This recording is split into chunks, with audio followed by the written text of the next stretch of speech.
Afghanistan is an example of how the U.S. is, in his mind, a leading terrorist state. So on October 12th, I guess, a couple of days after the bombing started, Bush publicly announced to the Afghan people that we will continue to bomb you unless your leadership turns over to us people who we suspect of carrying out crimes, although we refuse to give you any evidence, probably because they don't have any, and we dismiss without comment the offers of your leadership for negotiations about extradition. Notice that that's a textbook illustration of international terrorism. That is, by the U.S. official definition, that is the use of the threat of force or violence, in this case extreme violence, to attain political ends through intimidation, and fear, and so on. That's the official definition. This is a textbook illustration of it. 3 weeks later, by the end of October, the war aims had changed. They were first announced, as far as I can find out, by the British Defense Minister, Sir Admiral Boyce. Admiral Boyce, the British Defense Minister, he informed the Afghan population that we will continue to bomb you until you change your leadership. Well, that's an even more dramatic illustration of international terrorism, if not aggression, and that was the goal that was followed. This had nothing to do with finding the criminals and bringing them to justice. It's a totally different issue. If the United States is a leading terrorist state, if, as you say, Britain is another example of a terrorist state, how do you distinguish between that kind of what you describe as terrorism and what they are saying, Osama bin Laden, who's a terrorist? Make the distinction. It's very simple. If they do it, it's terrorism. If we do it, it's counterterrorism. That's a historical universal. You go back to Nazi propaganda, say. Most extreme mass murderers ever. If you look at Nazi propaganda, it's exactly what they said. They said they are defending the populations and the legitimate governments of Europe, like Vichy, from the terrorist partisans who are directed from London. Okay, that's the basic propaganda line. And like all propaganda, no matter how vulgar, it has an element of truth. The partisans did carry out terror. They were directed from London. The Vichy government is about as legitimate as half the governments the U.S. has installed around the world and supports. So yes, there was a minor element of truth to it. And that's the way it works. If somebody else carries it out, it's terror. If we carry it out, it's counter-terror. I think perhaps one of the most dramatic examples right at this moment is a place where I just was a couple of weeks ago. Southeastern Turkey. Southeastern Turkey is the site of some of the worst terrorist atrocities of the 1990s. This is the Kurds. Attacks on the Kurds. Attacks on the Kurds left a couple of million refugees. Much of the countryside devastated. Tens of thousands of people killed. Every imaginable barbaric form of torture you can dream of is all well documented in Human Rights Watch reports and so on. How did they do it? Well, they did it with a huge flow of U.S. arms, which peaked in 1997, in the single year 1997. In that 1 year, the arms transfers to Turkey from the United States were higher than the entire Cold War period, up until the insurgency started, the counterinsurgency started. But look at the way it's treated. Look at the way it's treated. This massive international terrorism, run and supported by the United States, is considered a great triumph of counterterrorism. So if you read the State Department reports on terror, they praise Turkey for its success in showing how to counter terror. You read a front page article in the New York Times, praises Turkey for showing how to deal with terror. Turkey was selected as the country to provide the forces for what they call the international force for Afghanistan. Actually, it's for Kabul alone.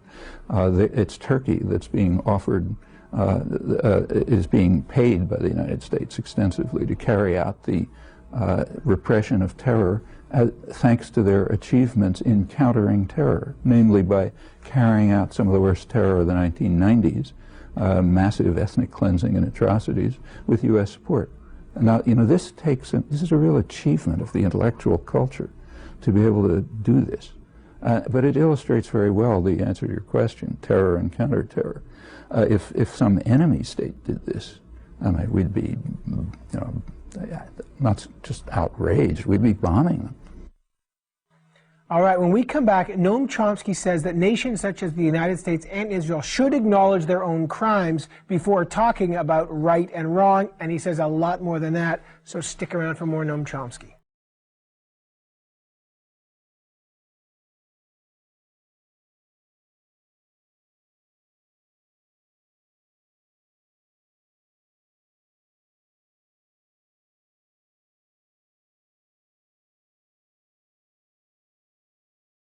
We are experiencing terrorist bombings, and therefore we have to have a big operation in the West Bank and root out terrorism. And people say, hey, you're violating human rights, and the Israelis say there's no equivalency between suicide bombings and protecting our security, and the Palestinians say there's no equivalence between suicide bombings and the occupation. This is the 35th year of a harsh, brutal, and vicious occupation, supported unilaterally by the United States, constant terror and atrocities.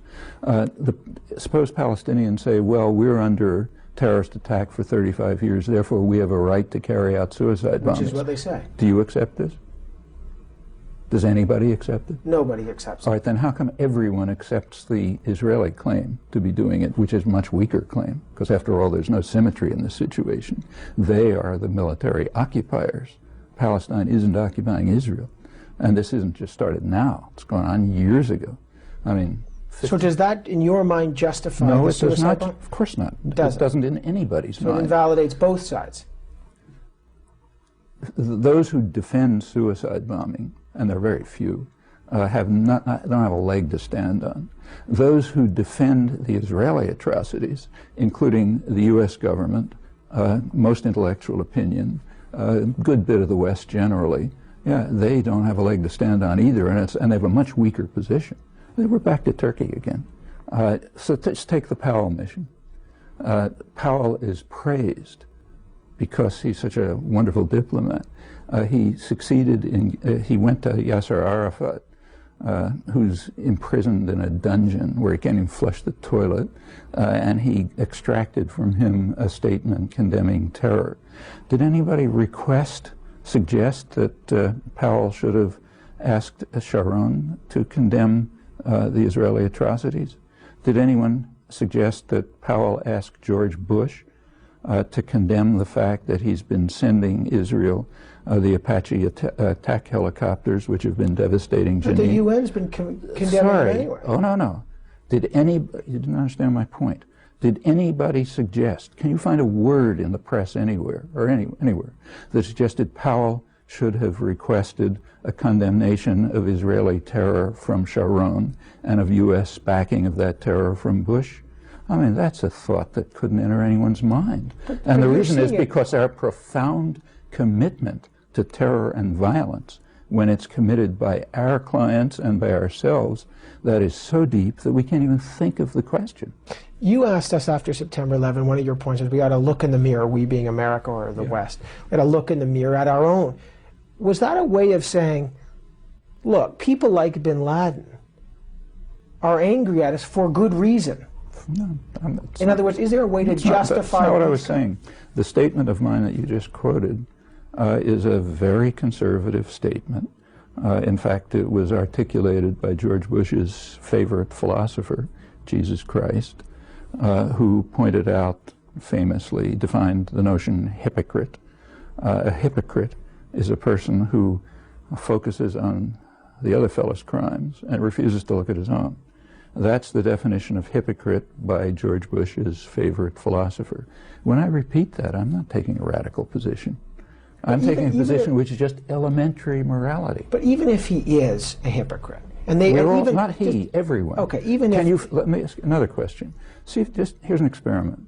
Try to find a phrase in the massive commentary on September 11th, which is not hypocritical in the sense of George Bush's favorite philosopher. Find one phrase. All right, but before, I don't think you can do it. Okay, but before, I don't want to get Gnostic here and religious on it, but I do want to... This is not religion. This is elementary morality. If people cannot rise to the level of applying to ourselves the same standards we apply to others, they have no right to talk about right and wrong or good and evil. But let's talk about even in right. And look, there's nobody pure, but an argument has been made. I know that the U.S. has committed atrocities. However, they did oust a more brutal regime, the Taliban. There wasn't even a war aim. There wasn't even a war aim. Wasn't even a war aim. But is that a moral thing to do? They did get rid of a brutal regime. There was celebration in now. Good, fine. Let them bomb Israel and get rid of the brutal regime there. Let them bomb Uzbekistan and get rid of the brutal regime there. You say the Taliban and the Israeli government are the same? No, they're not the same. They're brutal regimes. But let's go back a stage. The goal was not to oust the Taliban. That was not a war aim. That was a war aim that was picked up several weeks after the bombing started. Okay? And let's go back. Suppose that and there are dozens of, long list of brutal regimes around the world, which ought to be overthrown, but not by somebody bombing them. However, let's go back to the late October, when after 3 weeks of bombing, when the U.S. and its British client decided to shift the war aims to overthrowing the Taliban regime. There was a meeting sponsored by the United States in Peshawar, Pakistan, of 1,000 Afghan leaders. They unanimously condemned the bombing and said it was undermining their efforts, which they thought could succeed, to overthrow the Taliban regime from within. The U.S. is doing it just to show off their muscle. All right, now so the question of whether to overthrow a regime, yeah, that arises. And I think the Afghans are right. Regimes should be overthrown from within, and in this case it was probably very likely that that would succeed. It was a small, brutal group, highly unpopular, plenty of opposition to it, which could have been organized from within, and that's the way to overthrow a regime. If we want to overthrow the regime of Uzbekistan, now a great favorite, but it happens to be not very different from the Taliban, the way to do it would not be to bomb Uzbekistan, but to support internal democratic forces and let them do it. And that generalizes around the world. Now, Robert Kaplan, who writes about foreign policy, I spoke to him recently about his book, Warrior Politics, and I put some of your points to him. He said about the distinction between the terrorist states that you call Israel, America, and the terrorist states that America calls the Taliban. He said, I wish Noam Chomsky had been with me in Romania in the 70s or the 80s, just one of the 7 or 8 Warsaw states with just one of the 7 or 8 prison systems with 700,000 political prisoners. Adult choice of foreign policy is made on distinctions. The argument that Chomsky makes has no distinctions because there's a difference between the quantity and the kind of dictators that America supported and the quantity and the kind of things we went in communist world for 44 years. Okay, so let's take his example, Romania, Ceausescu, hideous regime, which he forgot to tell you the United States supported. Supported right till the end, as did Britain. So the example that he gave is a perfect example, and it's a small example, because we support much more brutal regimes. I gave an example in southeastern Turkey. Several million refugees, tens of thousands of people killed, a country devastated. That's rather serious. Nobody accused Milosevic of that in Kosovo. East Timor, we supported, Indonesia. Was one of Suharto was one of the worst killers and torturers of the late 20th century. The United States and Britain supported him throughout. He's our kind of guy, as the Clinton administration said in 1995. Horrible atrocities. In fact, when he came into office in 1965 with a coup, the CIA compared it to Hitler, Stalin, and Mao. It led to total euphoria in the United States and Britain, massive support. When he carried out even worse comparable atrocities elsewhere, the couple of, hundreds of thousands of people killed then, hundreds of thousands later, full support, continued right through the end of his rule. In fact, continued past his rule. In late 1999, when they were rampaging and destroying what was left of East Timor, the U.S. and Britain continued to support him. And I can continue through the world like this. Well, Kaplan says that there is a distinction. Everyone's got some blood on their hands, but he says, we have significantly less blood because what we are is a soft imperialist, not state terrorist. So like when we supported his example, Ceausescu in Romania right to the end, That's good. How about killing several million people in Vietnam? How about killing hundreds of thousands of people in Central America in the 80s, leaving 4 countries devastated beyond, maybe beyond recovery? Qualify the U.S. No, from it their doesn't. intervening It in doesn't. any other way? Look, nor does it disqualify the fact that bin Laden is a terrorist, or that, say, the Taliban are a terrorist state. That fact doesn't disqualify them from bombing Washington. What disqualifies from doing that is even if they were Mahatma Gandhi, they shouldn't do it. Kaplans can't understand trivialities. The triviality here is that nobody except the ultra-right-wing jingoists like Kaplan is comparing atrocities by various countries. What honest people are saying, this seems to be incomprehensible, is that we should keep to the elementary moral level of the Gospels. We should pay attention to our own crimes and stop committing them. This would be true even if we were killing one person. Okay, and it's even more true when we're killing millions of people. Let's bring it to the bigger picture than just because the question, he says, we all agree with the Gospels. This is, and then He doesn't. He doesn't. But he says, certainly look, does. I Is he believe in saying a that, Hobbesian world. This is what he fine. says. So is he saying we should overthrow It's the? nasty. If you leave people alone, they'll kill each other. Yeah. And that's why what you need, was he calls, is an organizing hegemon, an overweening power, which is always us. Yeah, which is always us, he says. Right, because and why is it us? Because we have the power, and we have a massively subservient intellectual class, of which he's an illustration, which will support U.S. atrocities no matter how awful they are. But he says this is real politics, that Chomsky's off in another land with his gospel, that he says, look, forget gospel, I'm talking about the most elementary morality. If a person doesn't understand that, they have no right to talk. Okay? If you don't understand that you pay attention to your own crimes, you have no right to talk. He talks about Machiavellian virtue. Sometimes we do a bad thing to protect our democratic and our good institutions and a just society. Yes. Now, how are we protecting our democratic institutions by supporting mass slaughter in southeastern Turkey in the last few years? Was that supporting our democratic institutions?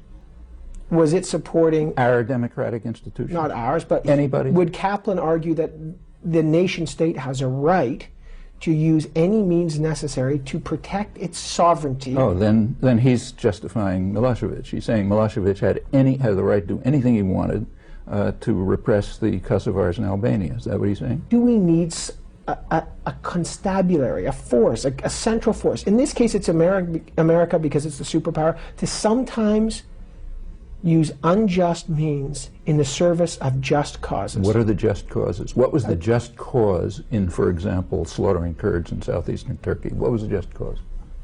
What was the just cause in supporting Suharto when he killed a couple 100,000 landless peasants in Indonesia, went on to become one of the biggest torturers in the world, and then slaughtered a third of the population of East Timor? What was the just cause? What was the just cause when we invaded South Vietnam 40 years ago? This is the 40th anniversary of the public announcement of the U.S. attack on South Vietnam, ending up killing millions of people, leaving the country devastated, they're still dying from chemical warfare. What was the just cause? What was the just cause when we fought a war, to a large extent, against the Catholic Church in Central America in the 1980s, killing hundreds of thousands of people, every imaginable kind of torture and devastation? What was the just cause? Can I continue? Yeah, the just cause for people like Kaplan is we did it. Therefore, it's a just cause.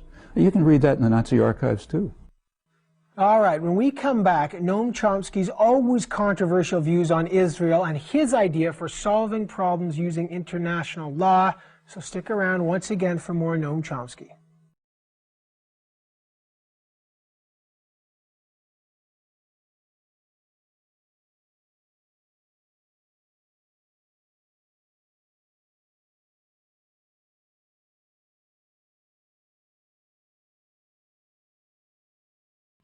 Hitchens says we've seen the enemy, and the enemy isn't us. It's the Islamic fascists.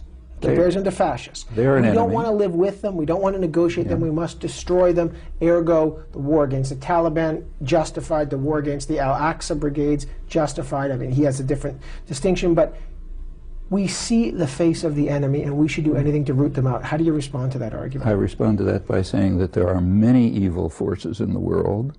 If we want to stop atrocities, I think it's a great idea to reduce the level of atrocities and violence around the world. The easiest way to do it, simplest, is to stop participating in it. If we stop participating in it, we will already reduce the level of atrocities and violence enormously.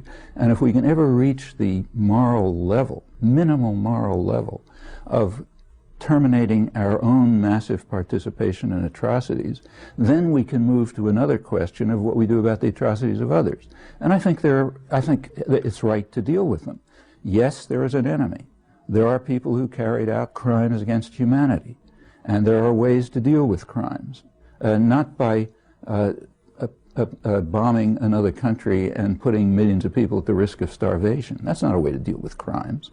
When the U.S. was condemned for international terrorism in Nicaragua, and then vetoed a security, and dismissed the condemnation by the World Court, of course, and escalated the crimes, and vetoed a Security Council resolution calling on it to observe international law.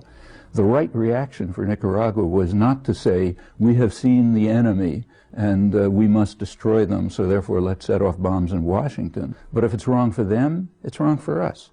Again, by elementary moral standards.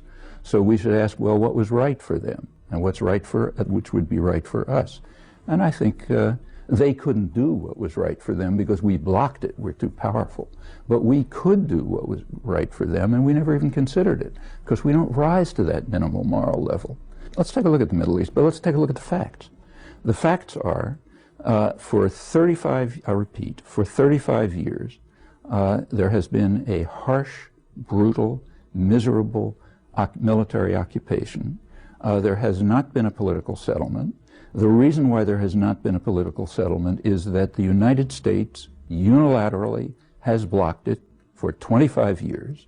Is it supported by the entire world, including the majority of the American people? The answer to that question is yes. There is a political settlement that has been supported by virtually the entire world, including the Arab states, the PLO, Europe, Eastern Europe, Canada. Didn't Barack put that on the table? No, he did not. He did not. It is also supported by the majority of the American people. It has just been reiterated by Saudi Arabia. The U.S. has unilaterally blocked it for 25 years. What Barack put on the table, the population doesn't know this because people like the Western media, the media in Canada and the United States don't tell them. Like, you can check and see how often you, for example, or others have reported what I just said. Don't bother checking. The answer is 0. The Barack proposal in Camp David, in the Barack Clinton proposal, in the United States, I didn't check the Canadian media. In the United States, you cannot find a map, which is the most important thing, of course. Check in Canada and see if you can find a map. You go to Israel, you can find a map. If you go to scholarly sources, you can find a map. Here's what you find when you look at a map. You find that this generous, magnanimous proposal provided Israel with a salient east of Jerusalem, including the city of Ma'ale Adumim, which was established primarily by the Labor government in Clinton in order to bisect the West Bank. That salient goes almost to Jericho, breaks the West Bank into 2 cantons. Then there's a second salient to the north, going to the Israeli settlement of Ariel, which bisects the northern part into 2 cantons. So we've got 3 cantons in the West Bank, virtually separated. All 3 of them are separated from a small area of East Jerusalem, which is the center of Palestinian commercial and cultural life and of communication. So you got 4 cantons, all separated from the west, from Gaza, so that's 5 cantons, all surrounded by Israeli settlements, infrastructure development, and so on, which also incidentally guarantee Israel control over the water resources, the reason. Last comment. This does not rise to the level of South Africa 40 years ago, when South Africa established the Bantustans. That's the generous, magnanimous offer. Okay. And there's a good reason why maps weren't shown, because as soon as you look at the map, you see it. All right. However, that's the characterization of it, but let me just say, Arafat didn't even bother putting a counter-proposal on the table. No, that's not true. They negotiated at totally Taba false. afterwards. That's not true. But I guess my question is, That's if not they true. don't continue to negotiate... That's totally false. And, that's false? Not only is it false, but not a single participant in the meetings says it. That's a media fabrication. That Arafat didn't put a counter-proposal on the table? They had a proposal. They proposed the international consensus, which has been accepted by the entire world, the Arab states, the PLO, the majority of the American... Sorry. They proposed a settlement which is in accord with an overwhelming international consensus, my question is, if and you is don't blocked by the talk- United States. All right, when we come back after this break, Noam Chomsky says that the United States is not only blocking Middle East peace, it's actually escalating the violence there. And who's guilty of these kinds of crimes? George Bush, Bill Clinton, JFK, Eisenhower, all American presidents, and a lot more. So come on back once again for Noam Chomsky.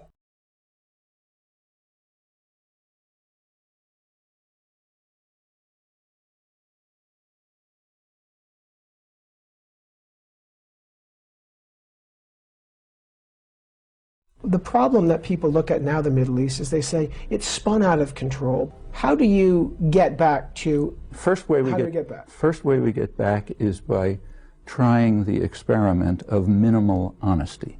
Okay, let's try that experiment. If we try the experiment of minimal honesty, we look at our own position, and we discover what I just described, that for 25 years, the United States has blocked the political settlement, which is supported by the majority of the American population and by the entire world, except for Israel, virtually. I mean, there's some marginal exceptions. So the first thing we do is accept the honesty to look at that. We take a look at Camp David, and we see, yeah, it was the same. The United States was still demanding a Bantustan-style settlement and rejecting the overwhelming international consensus and the position of the American people. We then discover that the United States immediately moved to enhance terror in the region. So let's continue.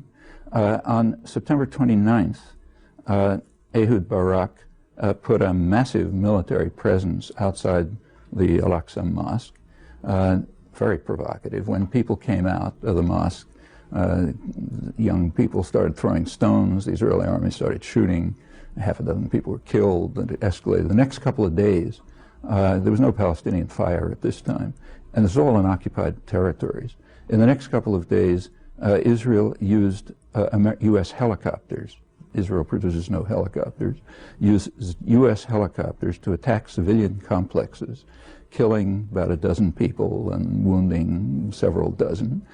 Clinton reacted to that on October 3rd by making the biggest deal in a decade to send Israel new military helicopters, which had just been used for the purpose I described, and of course would continue to be.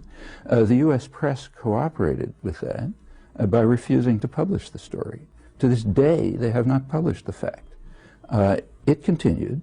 When Bush came in, one of his first acts was to send Israel a new shipment of the most advanced military helicopters in the arsenal. That continues right up to a couple of weeks ago with new shipments. You take a look at the reports from, say, Jenin by British correspondents like Peter Beaumont in the London Observer. He says the worst atrocity there was the Apache helicopters buzzing around, destroying and demolishing everything. Yeah, this is enhancing terror. And we may easily continue. We can take, also, let me continue. On December 14th, the Security Council tried to pass a resolution calling for what everyone recognizes to be the obvious means for reducing terror, namely sending international monitors. That's a way of reducing terror. This happened to be in the middle of a quiet period, which lasted for about 3 weeks. The U.S. vetoed it. 10 days before that, there was a meeting at Geneva of the high contracting parties of the Fourth Geneva Convention, which has unanimously held for 35 years that it applies to Israel. The meeting condemned the Israeli settlements as illegal, condemned a list of atrocities, willful destruction of property, murder, trials, torture, and so on and so forth. Right, okay. What happened to that meeting? Oh, I'll tell you what happened to that meeting. The U.S. boycotted it. Therefore, the media refused to publish it. Therefore, no one here knows that the United States once again enhanced terror by refusing to recognize the applicability of conventions which make virtually everything the United States and the Israel are doing there a grave breach of the Geneva Conventions, which means a war crime. Just a minute. These conventions were established in 1949 in order to criminalize the atrocities of the Nazis in occupied territory. They are customary international law. The United States is obligated, as a high contracting party, to prosecute violations of those conventions. That means to prosecute its own leadership for the last 25 years. If we were functioning by the Geneva Convention, who would we then prosecute as a war criminal? Would George Bush be a war criminal? Of course. Sharon would be a war criminal? Yes, they're all acting in Would Yasser Arafat be a war criminal? He's a criminal, but not a war criminal. What's the difference? The difference is war crime has a technical definition. It's crime carried out by states. Would he be guilty of crimes against humanity? Probably. Yeah. He would. Minor crimes as compared with us. But Tony yes, Blair? Obviously. Obviously. Most leaders in the Arab states? They're criminals, but not war criminals. They're horrible criminals, including the ones we support. Like all the states, every state we support is practically a brutal terrorist state, which carries out crimes against their own society, internal to their own society. But technically, those are not war crimes. They're just crimes. A very popular phrase now is Samuel Huntington's Clash of Civilizations. Book writers like Bernard Lewis say what went wrong, that in fact there might be a clash of civilizations between an Islamic culture and a Western Judeo-Christian culture. They resent us. There's enormous amounts of hatred, and it goes back in history because of resentment. You want to know the answer to the question? Which state? Bernard Lewis certainly knows it, but he's not telling you. First of all, he's not telling you what happened in the 19th century. He didn't talk about what Lord Palmerston and the British did to Egypt, for example. But let's be more recent. Yes, there's hatred against us. Why? It's easy to find out. The U.S. is a very free country. We have enormous internal declassified records, so let's look at them. In 1958, the U.S. government faced, we know from internal records, 3 major crises in the world. North Africa, Middle East, and Indonesia, all with oil-producing states, all Islamic states. President Eisenhower, in internal discussion, observed to his staff, that I'm quoting it now, there's a campaign of hatred against us in the Middle East, not by governments, but by the people. The National Security Council discussed that question and said yes, and the reason is there's a perception in that region that the United States supports status quo governments which prevent democracy and development, and that we do it because of our interest in Near East oil. Furthermore, it's difficult to counter that perception because it's correct, and furthermore, it ought to be correct. We ought to be supporting brutal and corrupt governments which prevent democracy and development because we want to control Middle East oil. And it's true that leads to a campaign of hatred against us. Now, until Bernard Lewis tells us that, and that's only one piece of a long story, we know that he's just a vulgar propagandist, not a scholar. So yes, as long as we are supporting harsh, brutal governments, blocking democracy and development because of our interest in controlling the oil resources of the region, there will be a campaign of hatred against us. Tell me, what state does function according to what you call the minimal levels of honesty? Is there a state? None. States are power centers. The only thing that imposes constraints on them is either outside force or their own populations. So the United States... Internal criticism, yes, critical dialogue. That's exactly why the intellectuals who we're talking about are so adamant at preventing people in the United States and Britain from learning the most elementary facts about themselves. But is it even possible then? If you say no state functions it's like not there's only no nation possible, state. it happens. The United States, for example, is far more civilized than it was 40 years ago. Let's just take that. This March happened to be the 40th anniversary of the public announcement by the Kennedy administration that the U.S. Air Force is bombing South Vietnam. It also initiated chemical warfare to destroy crops, initiated napalm, started driving millions of people into concentration camps to separate them from the guerrillas who they knew they were supporting. This was all public. Did we commemorate the 40th anniversary? No. Why? Because 40 years ago, nobody cared. If the government announces, okay, we're going to start bombing another country and use chemical warfare to wipe out their crops and drive them to concentration camps, fine. not a problem. So there was no protest and no discussion. But now there's more protest and Yes, discussion. because the country has gotten more civilized. No U.S. president today, or for the last 20 years, could conceivably do what Kennedy could do with total impunity 40 years ago. And the reason is because there was massive popular protest opposed by the intellectual classes, of course, who hate it. But it led to all sorts of things, including opposition to aggression and violence. It also spawned the contemporary civil rights movement, the feminist movement, the environmental movements, and all sorts of other things. And it imposed important constraints on straight violence. In fact, that's how we got rid of slavery. That's how we got rid of feudalism. That's how every So are we step moving towards an emancipation from these things? Slowly. You're optimistic? Yes. Over time, there has been agonizingly slow progress, but very real, always opposed by the intellectuals who support violence and atrocities and try to justify them and try to prevent the population from knowing about them. But fortunately, their control is limited, and therefore what will the state look like at the end? At the end? Yeah. The end is a long time. Okay, but I mean, view what would we look like? At the end, I think states ought to dissolve because I think there are legitimate structures. But that's a long time. That's it. But it is the end of the nation state that you foresee in the vision. I don't foresee anything. What I'm saying is that as long as people, ordinary people, are able to free themselves from the doctrinal controls imposed on them by their self-appointed betters and mentors, as long as they're able to do this, they'll continue to be able to struggle for peace and justice and freedom and limitations on violence and constraints on power, as they've been doing for hundreds of years, and I don't see any end to that. Where it'll end up in the long run, I can tell you where I'd like it to, but I wouldn't even dream about that. The immediate problem is to free ourselves from the shackles imposed very consciously by the kind of people you're talking about, who don't want the facts to be known, and for very good reasons. Because if people know the facts, they're not going to tolerate them. So therefore you have to prevent them from knowing. You have to indoctrinate them. You have to tell them stories about how we're really good guys, and if we use violence, it must be for the general good because we represent the course of history. Yeah, that's the job of propagandists for power and violence. And it's the task of populations to free themselves from those kinds of controls and domination. Pleasure to see you, always.